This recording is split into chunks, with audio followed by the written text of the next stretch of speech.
जिस घर में, जिस आश्रम में, जिस संगठन में, जिस पार्टी में हाई कमान घर मालिक की आज्ञा का उल्लंघन होता है, आदेश की अवमानना होती है, वो घर दुख से भर जाता है, वो पार्टी बिखर जाती है, वो संगठन खंड खंड हो जाता है, वो आश्रम धीरे धीरे कमजोर दशा में पहुंच जाता है। जहां पर नेतृत्व करने वाले लोग बुद्धिमान नहीं हैं, गुणवान नहीं हैं, चरित्रवान नहीं हैं, वो संस्था, वो पार्टी बहुत जल्दी जीरो पर जाकर खड़ी हो जाती है। हाई कमान, नेतृत्वकर्ता, मार्गदर्शक बहुत बुद्धिमान होना चाहिए और बुद्धि के साथ साथ उसमें शुद्धि भी होना चाहिए। बुद्धि भी हो, आचार विचार में शुद्धि भी हो। जहां बुद्धि और शुद्धि दोनों का प्रभाव होता है, वहां पर रिद्धि, सिद्धि, समृद्धि और हर चीज की वृद्धि होती है। वहां कोई कमी नहीं रहती है। बुद्धि प्लानिंग करती है, लेकिन अंतिम सफलता तो आपके आचार विचार की शुद्धि ही आपको दिलाती है। कितने लोगों ने बुद्धि के बलबूते बहुत डेवलप किया, आचार विचार में शुद्धि नहीं थी, आहार विहार में शुद्धि नहीं थी, जिसके कारण जो कमाया था 20 साल में केवल 2 दिन में खो दिया।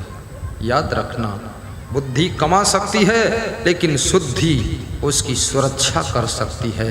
इसलिए अंतःकरण को भी शुद्ध कीजिए, मन को भी शुद्ध कीजिए, विचारों को शुद्ध कीजिए, खान पान को शुद्ध कीजिए, रहन सहन को शुद्ध कीजिए और चरित्र को शुद्ध कीजिए। और जिसके पास में शुद्धि है, याद रखना, वो धरती का सबसे बड़ा भगवान ही है, भगवान ही।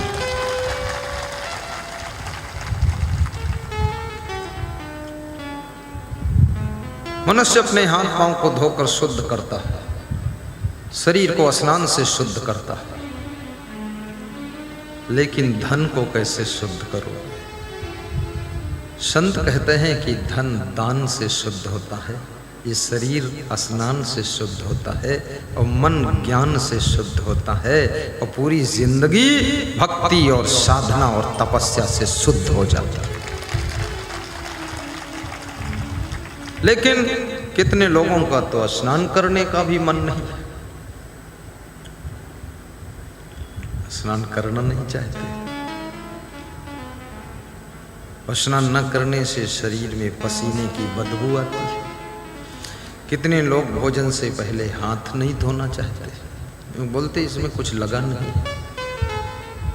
और थोड़ी देर पहले अपनी ही नाक खोदा था तो नाक अंगुलियों में लगी है, वही नाक दाल भात में लगा के खा लेते। बोलते टेस्ट आज बहुत अच्छा है, कुछ नमकीन टाइप का है, तुम्हारी ही नाक लग गई उसमें, और क्या नमकीन है। अरे हाथ तो धो लो, चलो पैर मत धो ज्यादा, लेकिन हाथ तो धो लो। आयुर्वेद शास्त्र कहता है, जो हाथ धोकर, मुंह धोकर, पैर धोकर, लघुशंका होकर भोजन ग्रहण करता है, उसके पेट में कभी गैस नहीं बनती है, गैस नहीं बनती है, डाइजेशन अच्छा रहता है। और जो भोजन के बाद भी हाथ पांव मुंह धोता है, ठीक से कुल्ला करता है और लघुशंका जाता है, उसे कभी गुप्त रोग नहीं होते हैं, उस व्यक्ति के कभी पेट में बीमारी नहीं आती है। इसलिए याद रखना, आलस्य को छोड़िए, भोजन से पहले और भोजन के बाद लघुशंका जाइए, हाथ को मुंह धो लीजिए और नाक छिनक दीजिए, फ्रेश होकर के ताजगी के साथ में भोजन करिए। फिर भोजन अमृत के समान आपकी सेहत को बनाएगा। श्रोताओं में बड़ी कमजोरी लग रही है। ऐसे ताली बजाते हैं जैसे लगता है गदेली में फफोले पड़े हुए। ये सत्संग उत्सव का कार्यक्रम है। उदासीनता की यहाँ जरूरत नहीं है। ये शमशान नहीं है, ये महोत्सव है। जिंदगी का सबसे सुंदर अवसर। सत्संग में यदि आनंदित नहीं हो सके तो अब दुनिया में कभी आनंद नहीं पा सकोगे। इसलिए सत्संग में सब चिंताएं छोड़ दीजिए। प्रेम से बैठिए, रिलैक्स होकर बैठिए। और मैं प्रवचन सुनाता हूँ ना, मैं बहुत रिलैक्स होकर सुनाता हूँ। हम 3-4 घंटे सुनाए, हम थकेंगे नहीं, क्योंकि आराम से हम सुनाते हैं। सांस भी लेते हैं, मुस्कुराते भी हैं, थोड़ा हंसते भी हैं, थोड़ा इधर उधर देखते भी हैं, और तुमसे शर्माते नहीं हैं, और स्वयं में आनंदित होते हैं। तुम्हें आनंद आए ना आए, पर हमको तो आ ही रहा है। हम बहुत खुश हैं। साहिब बंदगी बोलो। तो आइए कबीर साहब का प्रसंग ले लेता हूँ। भंवर उड़े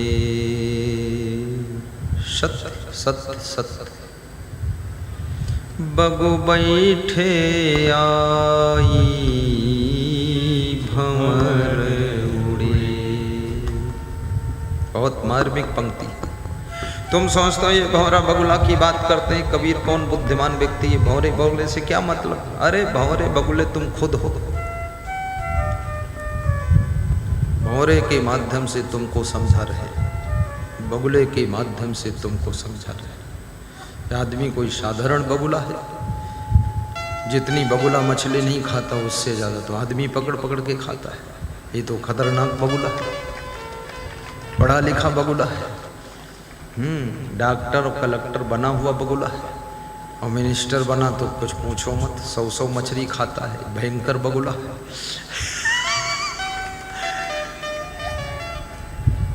ये साधारण बगुला नहीं है। भंवर उड़े बगु बैठे आई। क्या समझाना चाहते हैं कबीर साहब? साहब कहते हैं भंवरे उड़ गए, और जहां भंवरे बैठे थे वहीं पर बगुले आकर बैठ गए। भंवरे का रंग कौन सा होता है? भंवरे का रंग काला होता है सुरेश भाई, काला रंग होता है, और बगुले का रंग सफेद रंग होता है। कबीर साहब समझाना चाहते हैं कि हे मानो, काले रंग के बाल चले गए और सफेद रंग के बाल आकर बैठ गए। भंवरा काला होता है ना, भंवरे से कबीर साहब बालों की सूचना दे रहे हैं कि भंवरे के कलर के काले काले बाल चले गए और बगुले के कलर के सफेद सफेद बाल आकर बैठ गए।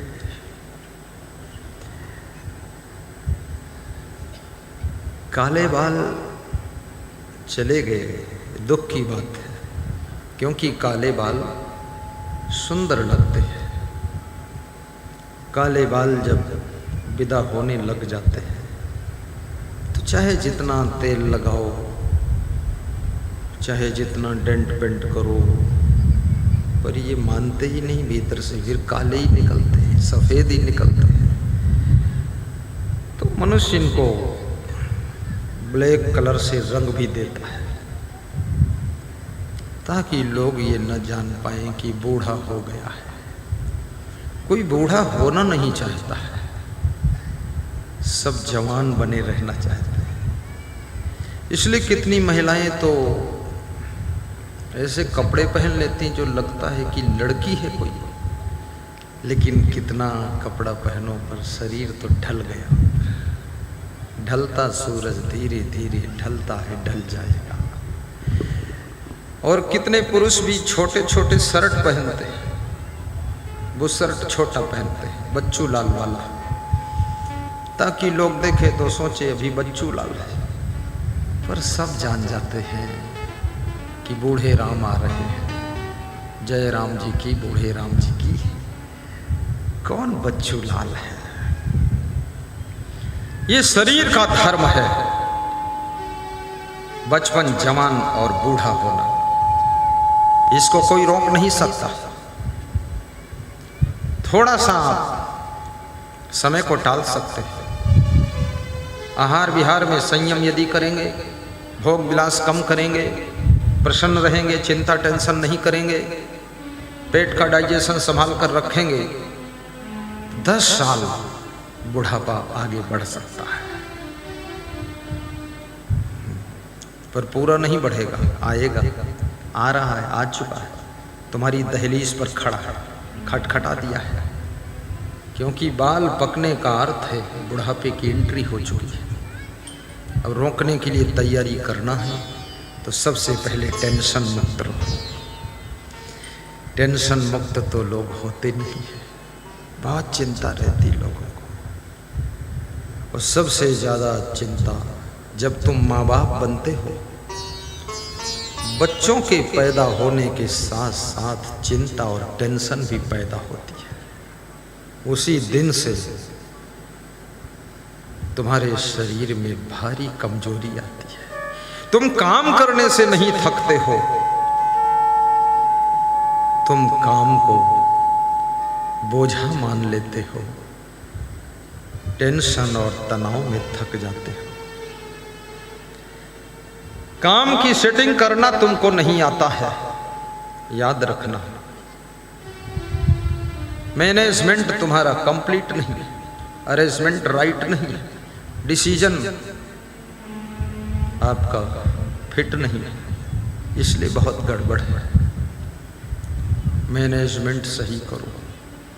और जो मैनेजमेंट संभालना चाहते हैं, सबसे पहले उनको नर नारियों को रीडिंग करना चाहिए। क्योंकि कोई भी मैनेजमेंट अरेंजमेंट बिना मनुष्यों के होता नहीं है। और मनुष्य के फेस को जो रीडिंग नहीं कर पाता है, उसका मैनेजमेंट फेल हो जाता है। और मैनेजमेंट के फेल होते ही वो टेंशन में आ जाता है। अपनी बहू को भी मैनेज करो, सासू को मैनेज करो। एक बहू कह रही थी उत्तर प्रदेश में, मैं तो इस ससुराल में आकर बहुत थक गई। तो हमने कहा कैसे थकी तुम? बोले पति को मैनेज करती हूँ, देवरानी जेठानी को मैनेज करती हूँ, सास ससुर को भी मैनेज करती हूँ, सब बच्चों को मैनेज करती हूँ। तो हमने कहा बाकी लोग ये क्या करते हैं? बोले ये सब मैनेजमेंट बिगाड़ते रहते हैं, ये बिगाड़ते हम सुधारते हैं। आपस में लड़ जाते हैं, हमारे सास ससुर लड़ जाते हैं, इनका फैसला हम करते हैं, इनको समझाते हैं आधा घंटे, उसमें बर्बाद होता है। हमारे पति जी अपने भाई से लड़ जाते हैं, उनको समझाते हैं। जिस घर में लड़ाकू लोग रहते हैं, उस घर का मैनेजमेंट बहुत जटिल हो जाता है। जिस घर में कोई गम नहीं खाना चाहता है, सासू बिल्कुल सांप की तरह फुफकारती है और बहू एटम बम बन करके फायर करती है, उस घर को कंट्रोल करना बहुत कठिन हो जाता है, बहुत कठिन हो जाता है। गम खाने से छोटे नहीं हो जाओगे, अहंकार करने से बड़े नहीं माने जाओगे, राग द्वेष फैलाने से सफलता नहीं पाओगे, और ईर्ष्या में रात दिन जलने से असफलता ही हाथ लगेगी, स्वास्थ्य भी खो दोगे। और याद रखना, क्रोध करने से कभी शांति नहीं पाओगे। अज्ञानता को दूर करिए, अभिमान को चकनाचूर करिए और क्रोध की ज्वाला को बुझा दीजिए और करुणा के सागर बन जाइए। भाई भाई में, सास बहू में, एक दूसरे के प्रेम में आंखों में जल आ जाना चाहिए, आंखें सजल हो जाना चाहिए। उत्तर प्रदेश में आजमगढ़ जिले में महान भक्त शिक्षक मदन मोहन के घर पधरौनी में गया था। तो उन्होंने परिचय देना शुरू किया। शिक्षक हैं, प्रिंसिपल हैं। बोले ये मेरी भाभी है, मेरी माँ बचपन में मर गई थी, इस भाभी ने मुझे पाला पोसा। बस इतना कह करके उनके आंखों से आंसू गिरने लगे और भाभी भी रोने लगी। भाभी थोड़ा बुजुर्ग थी। हमने कहा मदन मोहन क्या रिश्ता है? बोले रिश्ता उस्ता कुछ नहीं, सब फरिश्ता है। बोले भाभी के गुणों का वर्णन करता हूं तो वर्णन कर ही नहीं पाता हूं और आंखें रोने लग जाती है। जिस घर में एक दूसरे के प्रेम में आंखें सजल हो जाती है वह घर उज्जवल हो जाता है और उस घर में उन्नति का द्वार खुलता है और शांति का साम्राज्य आ जाता है। इसलिए जरा प्रेम में करुणा आनी चाहिए, प्रेम में आंखें सजल होना चाहिए। ये क्रोध आना ये बर्बादी का लक्षण है। कितना क्रोध करोगे, किस पर करोगे, कहां तक करोगे? बस गम खा लो, मुस्कुरा दो। जिंदगी में गम का जहर जिसको पीना आ गया, सच पूछो इस जहां में उसको जीना आ गया। गम खाना सीखो।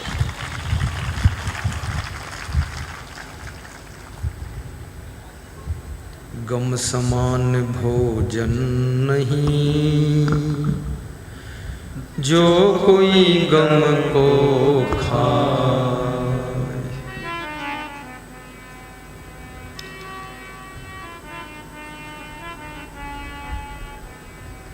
शिव दुर्वासा क्रोध बसे बहुत भय बेहार। शिव जी भगवान थे लेकिन क्रोध के कारण बहुत परेशान हो जाते थे। शिव जी भस्म कर देते थे। परशुराम को भी बहुत क्रोध आ जाता था और दुर्वासा ऋषि बहुत क्रोधी थे। खुद शांति नहीं पाए साधु बनने के बाद भी, और जिससे जुड़े उसकी भी शांति नष्ट कर डाला। क्रोधी आदमी जिसके हिस्से में पड़ जाए उसकी भी शांति भस्म कर देता। जिस सौभाग्यशाली पति को क्रोधी पत्नी मिल जाए क्या किस्मत है। रात दिन तपाती रहती है, जलाती रहती है, बिल्कुल तपा तपा के सोना बना देती है, कंचन। जिस नारी को क्रोधी पति मिल गया भस्मासुर, बस वो जवानी में ही बूढ़ी हो जाएगी। उसका पति अपने क्रोध से अपनी पत्नी के खून को जला देगा। कभी कभी थोड़ा प्रेम भी रखो। ये इतना नाराज क्यों होते हैं?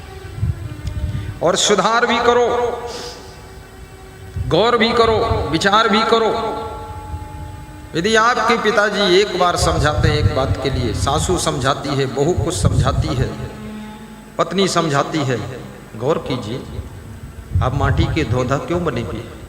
परिवर्तन कीजिए, सुधार कीजिए, बदलाव कीजिए। आदत क्यों नहीं छोड़ते? मनुष्य तो वही महान है जो हर आदत को छोड़ सकता है, बदल सकता है और नई अच्छी आदत को बना सकता है। पुराने निकृष्ट विचारों को दूर कर सकता है और पवित्र विचारों को अपने भीतर भरपूर कर सकता है। उसी का नाम मनुष्य होता है। कहां सड़े सड़ाए विचारों में डूब रहे हो? बोलो जय जय जय जय। बहुत अच्छा है, उनको अच्छा लगा।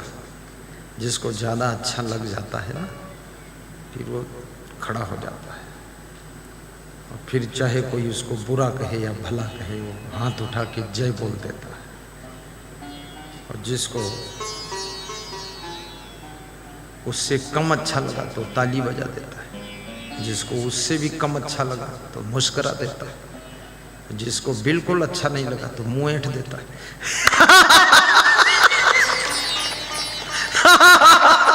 बहुत खतरनाक आदमी है।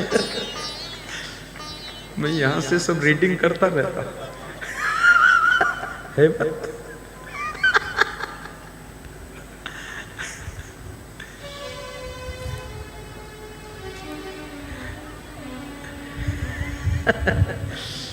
भंवर उड़े बगु बैठे आई, भंवर उड़े बगु बैठे आई। इस पंक्ति की अर्धाली में कबीर साहब जगत के परिवर्तन चक्र की ओर हमें इंगित कर रहे हैं कि बदलता हुआ संसार है। काले बाल सफेद हो गए, जवानी चली गई, बुढ़ापा आ गया। ये परिवर्तन का चक्र चल रहा है और इस बदलते हुए संसार में तुम खुद को भी बदलना सीखो। दांत टूट गए लेकिन अभी भी हड्डी चबाने की इच्छा हो रही है। अरे दांत भी इशारा देते हैं, मैं ही चबाता था, मैं तो निकल गया मुंह से, अब तो छोड़ दे, अब छोड़ दे मांस मछली। लेकिन लोग नए दांत पत्थर के लगवा के तब फिर चबाते हैं। दांत बदल लोगे लेकिन आंत तो नहीं बदल पाओगे। आंत नहीं बदल सकते, पाचन तो आंत करेगी। श्री अरुण जी, प्रमिला जी, सविता देवी, नागेश कुमार, रांची वाले, इधर आओ। वहाँ कहाँ जा रहे हो? ये रांची से आए थे, सर्विस करते हैं। कल मेरे लिए वस्त्र भी लाए, फल फूल लाए, काजू नमकीन लाए, साबुन पाउडर सब लाए। इन्होंने कहा है जब कम पड़ जाए तो सूचना देना, फिर दे दूंगा। आज जा रहे हैं, सर्विस करते हैं, कल ज्वाइनिंग करता है। जाइए, पधारिए, आशीर्वाद। ताली बजा दो इनके। जाइए नागेश भाई, फिर आना। धन्यवाद धन्यवाद। तुम ही मेरे मंदिर, तुम ही मेरी पूजा। गा दूं, 2 लाइनें गाऊं? महिलाएं बोले गाऊं? तुम्हें देख कर के एक ख्याल आ रहा है कि जैसे फरिश्ता कोई हंस रहा है। तुम्हें देख कर के ये ख्याल आ रहा है कि जैसे फरिश्ता कोई हंस रहा है। कोई मेरी आँखों को देखे तो समझे कि तुम मेरे क्या हो, कि तुम मेरे क्या हो। कोई मेरी आँखों को देखे तो समझे कि तुम मेरे क्या हो, कि तुम मेरे क्या हो। आंखें तो वही है, लेकिन आंखों को जो इनकी देखने की दृष्टि है, कला है, ये सब के लिए अलग अलग होती है, जुदा जुदा। जब तुम मां को देखते हो इन आंखों से तो ये आंखें भाव से भरी होती है। जब पत्नी को देखते हो तो भोग से भरी होती है। जब तुम इन आंखों से अपने बूढ़े दादा दादी को देखते हो तो ये आंखें सेवा और प्रेम से भरी होती है। और जब तुम इन आंखों से गुरु को देखते हो तो आंखें श्रद्धा से भरी होती है। याद रखना, आंखें वही है, कभी श्रद्धा की दृष्टि पैदा होती है, कभी प्रेम की दृष्टि, कभी भोग की दृष्टि, कभी सेवा की दृष्टि। और दृष्टि जिसकी अच्छी है उसके लिए सृष्टि भी अच्छी होना शुरू हो जाती है। इसलिए दृष्टि को सुधारो। नजरें बदली तो नजारे बदल गए। नजर बदलना है।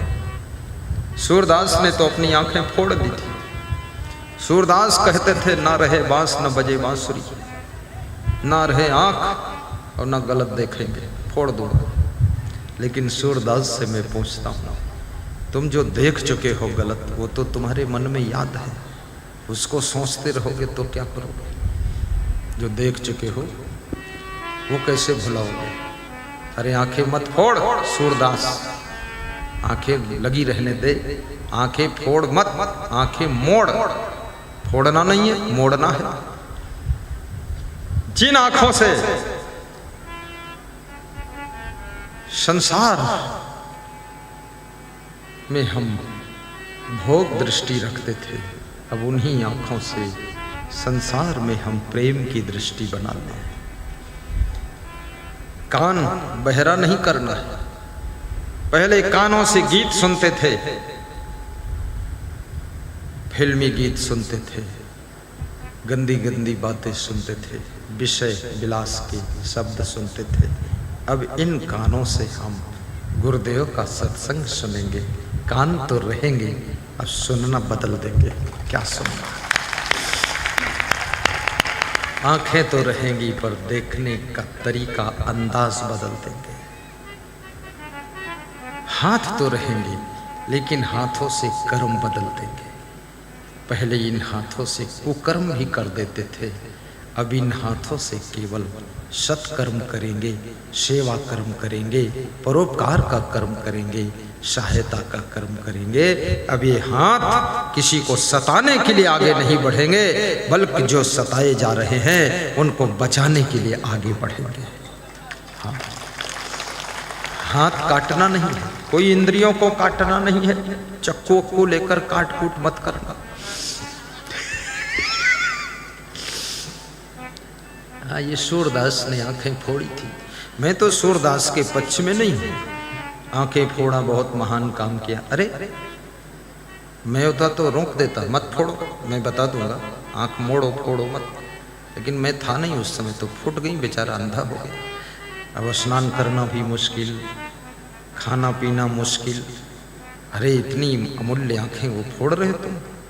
नहीं, फोड़ना नहीं। इतनी बुद्धि है अच्छी, हो क्या बात है। सृजनात्मक कार्यों में लगाइए इस बुद्धि को।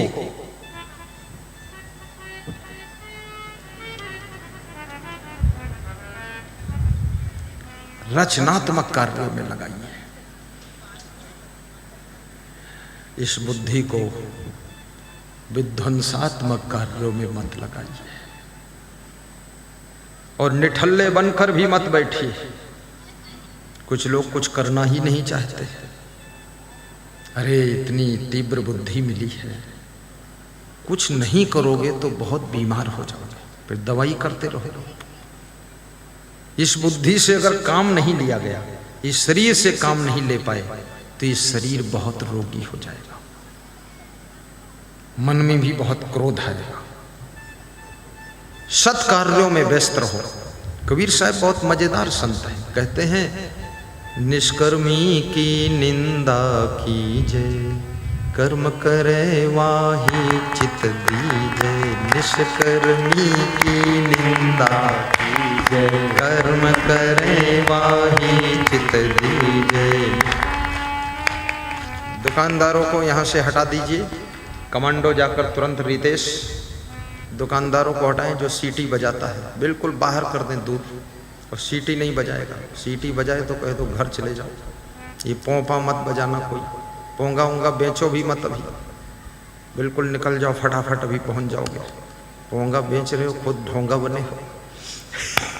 ये सत्संग हो रहा है, ये कोई हल्ला गुल्ला वाला पे पो नहीं बजाना, शांति, गुरु जी का दिमाग वो न करो, एकाग्र रहने दो।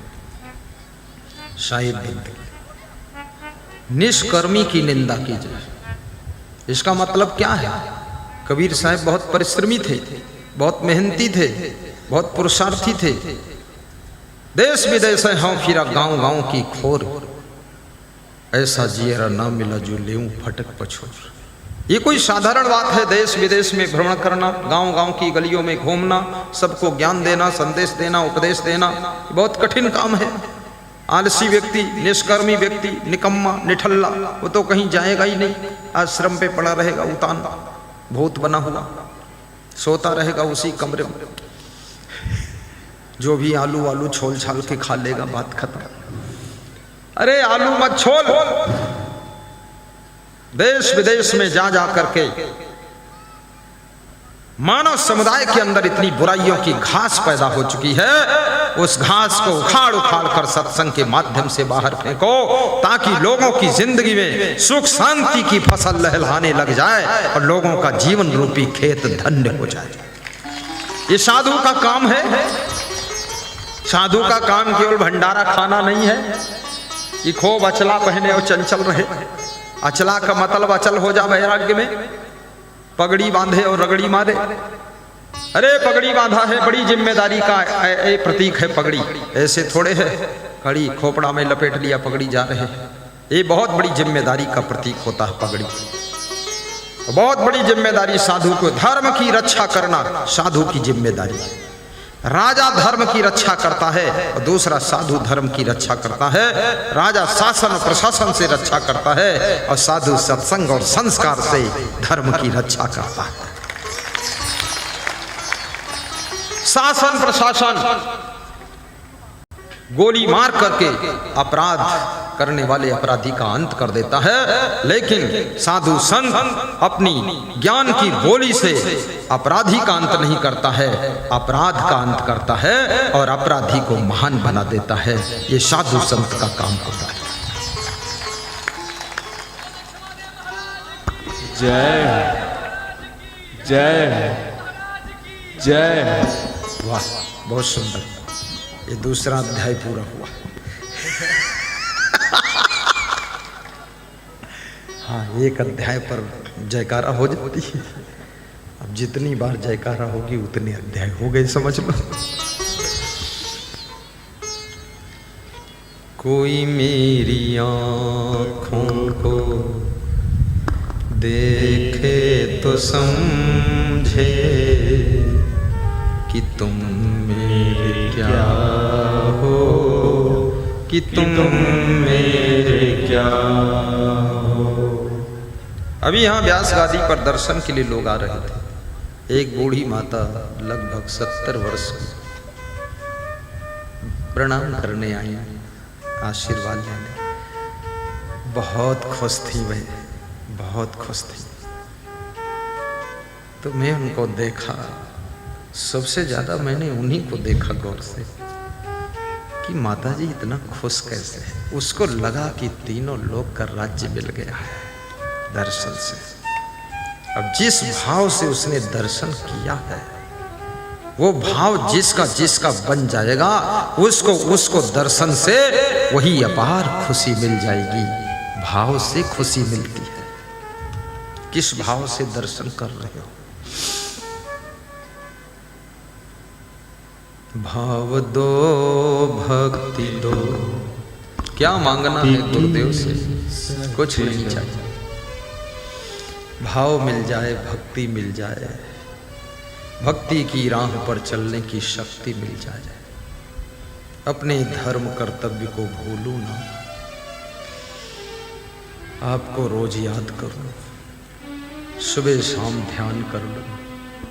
ये माया की मार्केट में कहीं आपसे कनेक्शन कट ना हो जाए, आपके चरणों का स्मरण होता रहे, मरण से पहले आपका स्मरण हो जाए।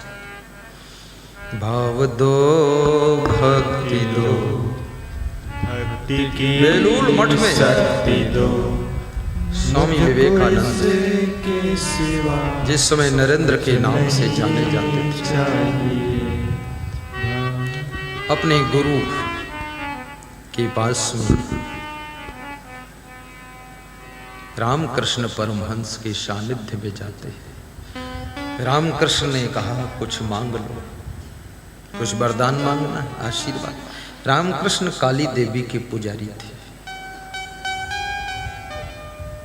हमारे देश में देवी देवता बहुत है, 33 करोड़ देवी देवता है। आहा, और 133 करोड़ मनुष्य हैं।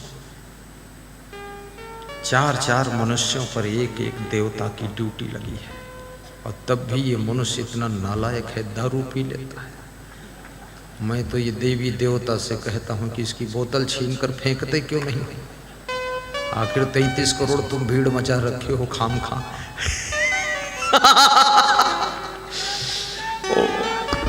जय। और फिर जय। बहुत सुंदर। फिर ये भूत प्रेत कितने हैं, इनकी तो था ही नहीं। भूत प्रेत चुड़ैल, आहा। और फिर जो मर गए वो तो भूत प्रेत चुड़ैल हो ही गए, खैर, लेकिन कितनी जिंदा स्त्रियां भी चुड़ैल से कम नहीं है। जिस पति को लग गई है कायदे से बिना मार डाले छोड़े नहीं, खत्म कर दिया, चुड़ैल लगी। और कितने पति भी भूत से कम नहीं, महाभूत है। जिस स्त्री के पाले पड़ गया भूत, भभूत बना दिया अपनी पत्नी को, सब नष्ट कर डाला है। हे भूतनाथ, ये चुड़ैल देवी, माफ करो, बर्बाद क्यों कर रहे हो? रंभा अंबा जगदम्बा, नारायणी और लक्ष्मी का अवतार है नारी देवी तुम हो। राम कृष्ण कबीर ध्रुव और प्रहलाद का अवतार हे पुरुष बंधु तुम हो। तुम अपनी शक्ति को भूल जाते हो, तुम अपने वैभव को भूल जाते हो, तुम अपने गौरव को भूल जाते हो।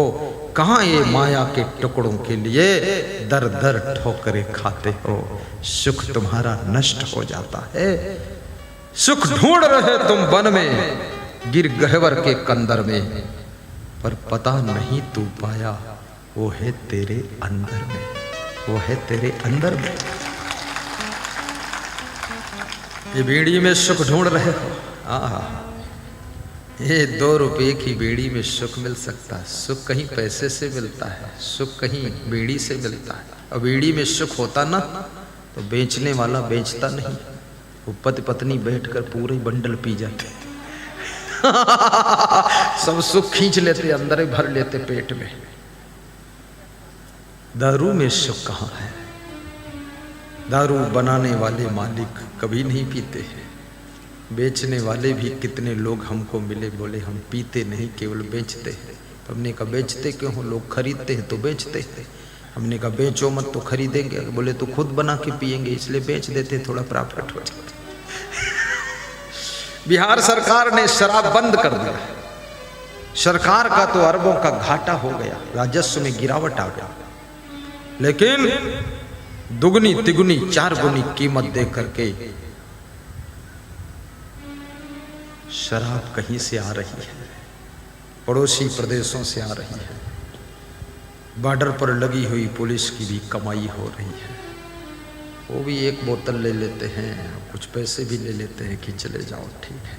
नीतीश कुमार बर्बाद हो गए हैं और शराब चल रही है, बंद नहीं है।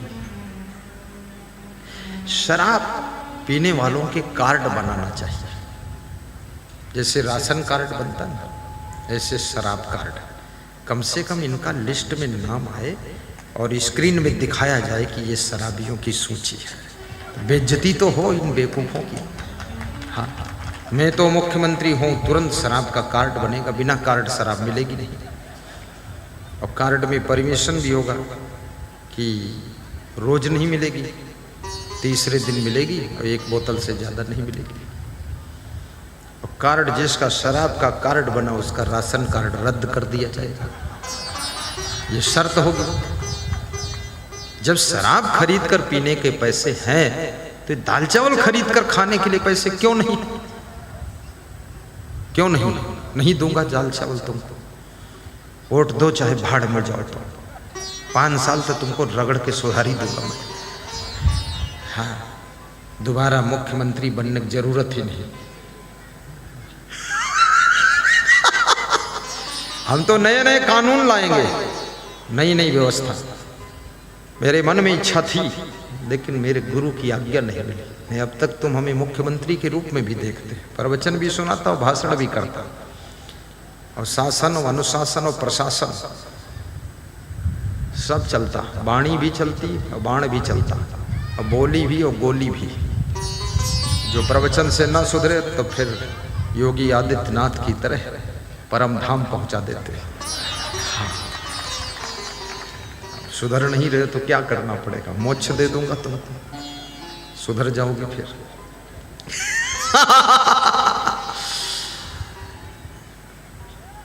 कोई मेरी आँखों को देखे तो समझे। आहा, इसलिए कभी कभी अपनी माँ की आंखों को प्रेम से देखना बैठकर कि माँ की आंखों में कैसा प्रेम है। कितने लोग तो अपनी माँ के पास बैठते ही नहीं, अपनी माँ का मुंह देखते ही नहीं। बहुत बड़े आदमी हो गए, बूढ़े बाप को देखते ही नहीं, उसके पास बैठते ही नहीं। बूढ़े बाप की आंखें तो देखो, तुम्हारे लिए प्रेम का सागर उमड़ रहा है।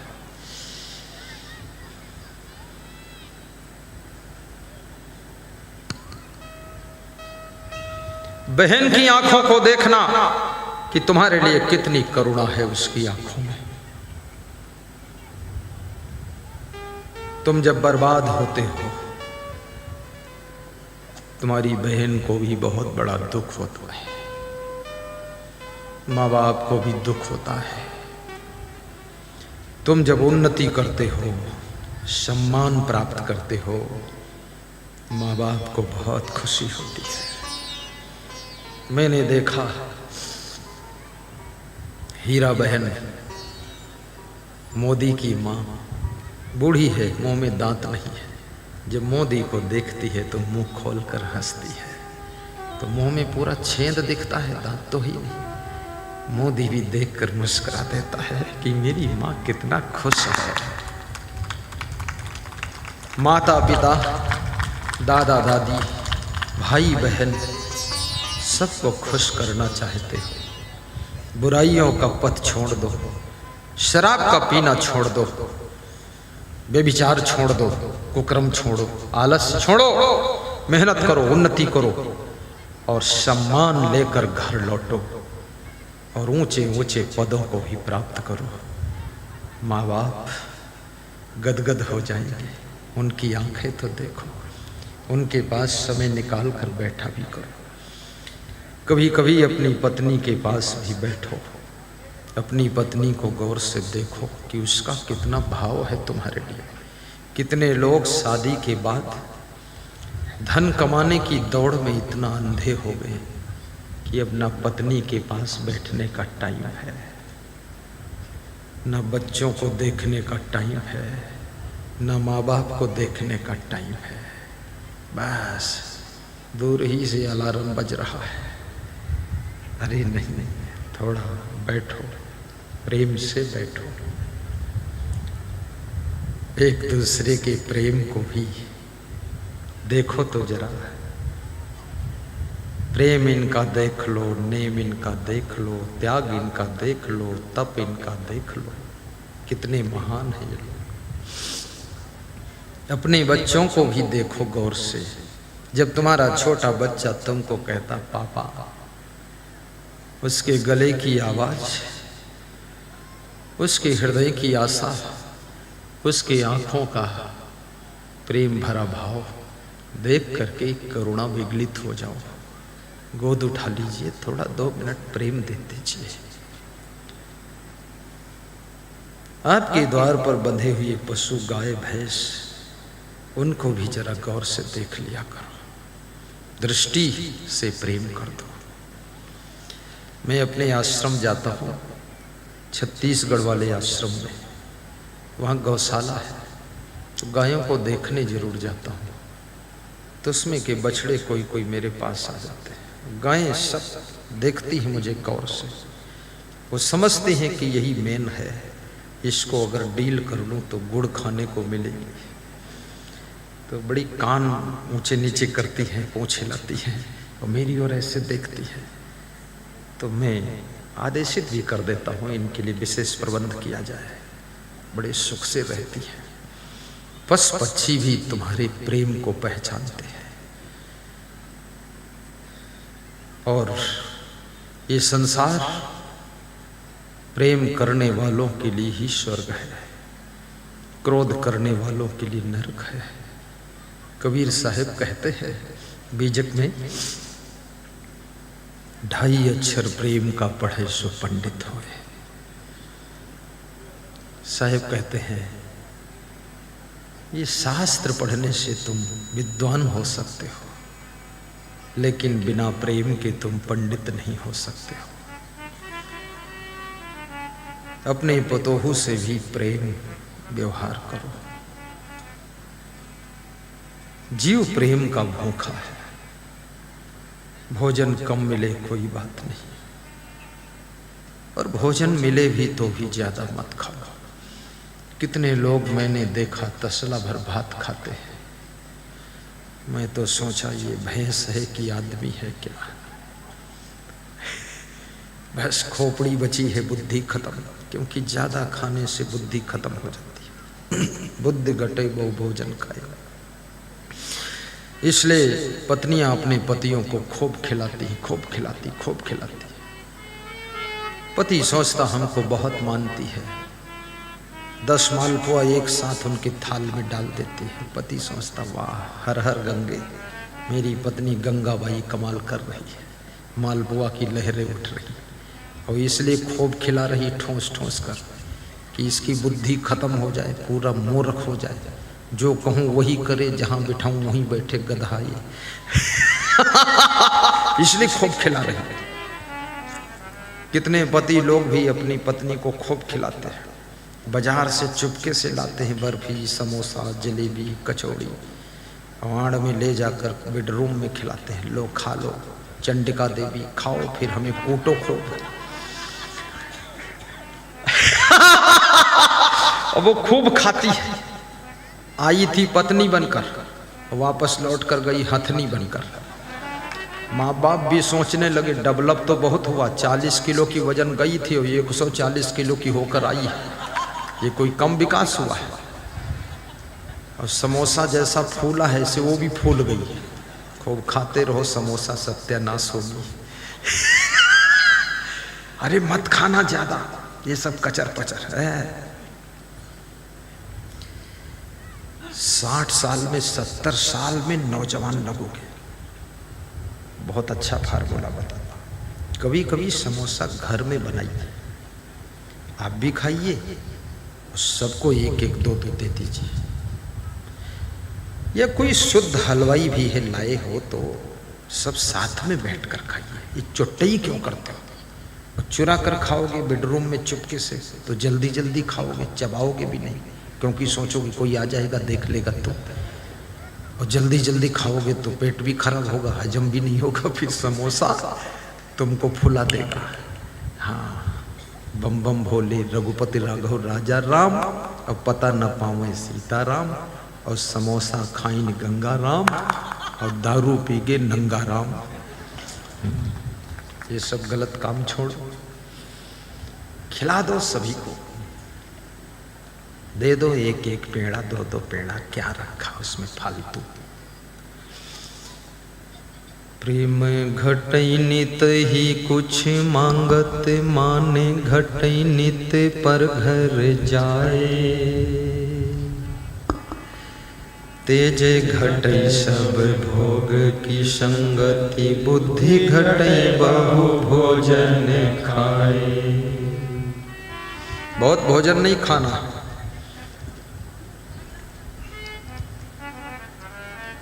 अल्पाहारी बनो, कांक्षेष्टा बको ध्यानम स्वान्निद्रा तथयुचा अल्पहारी गृहस्त्यागी विद्यार्थी पंचलक्षणम। आइए संत जी, यहाँ आ जाइए ना, आ जाइए चुपके है ना। आइए भक्त जी आपका स्वागतम, आइए भक्त जी आपका स्वागतम।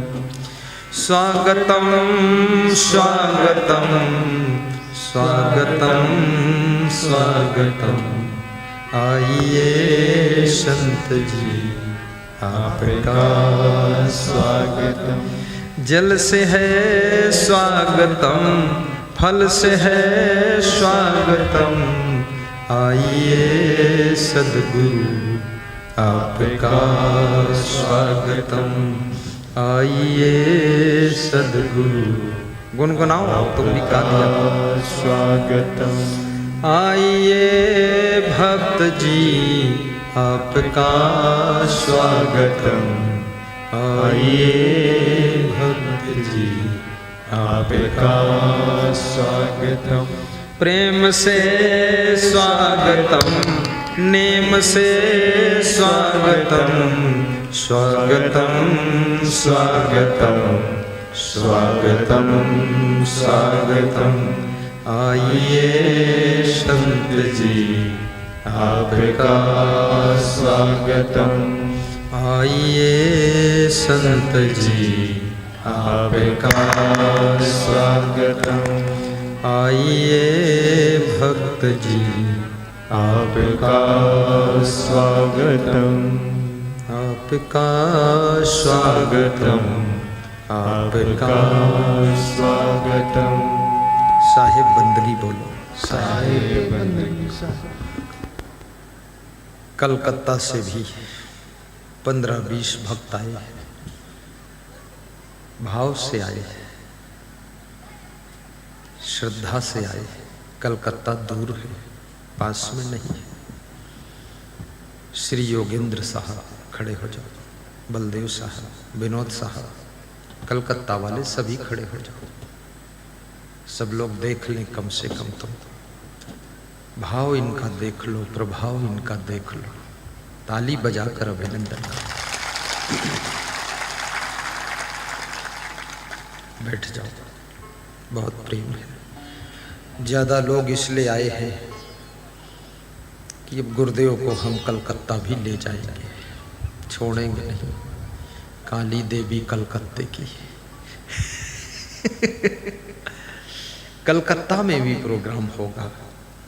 हमारे महान भक्त श्री जयकांत शर्मा जी, खड़े हो जाओ। जयकांत शर्मा कहाँ है? आज वो चले गए हैं, आवश्यकता थी।